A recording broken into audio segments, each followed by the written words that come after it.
আল্লাহর বান্দার কোনো দোয়া বিফলে যায় না। সুবহানাল্লাহ বলবেন না? আরেকটু জোরে সুবহানাল্লাহ। আল্লাহর দরবারের বান্দার অন্তর থেকে চাওয়া কোনো দোয়া বিফলে যেতে আল্লাহ দেয় না।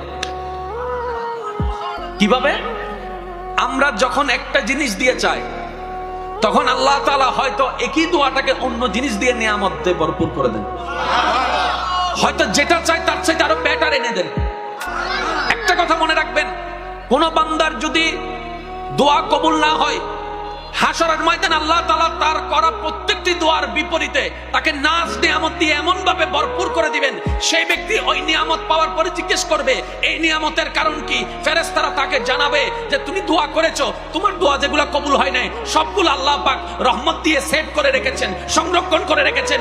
ওই মন খারাপের মধ্যে তুমি ধৈর্য ধারণ করেছো, আল্লাহর উপর নারাজ করো নাই, শুকরিয়া করেছো, নারাজ হও নাই, ওই নিয়ামতগুলা, ওই করা দোয়াগুলা আজকে আল্লাহ পাক তোমাকে নিয়ামত দিয়ে ভরপুর করে দিয়েছেন, গুনাহ মাফ দিয়ে নিয়ামত দিয়ে ভরপুর করে দিয়েছেন, জান্নাতের নিয়ামত দিয়ে তোমাকে ধন্য করেছেন। সেই দিন সেই ব্যক্তি বলবে, ইস, দোয়া কবুল না হওয়ার যদি এত নিয়ামত হয়, হাসরের ময়দানে আক্ষেপ করবে, আফসোস করবে, ইস, দুনিয়াতে যদি আমার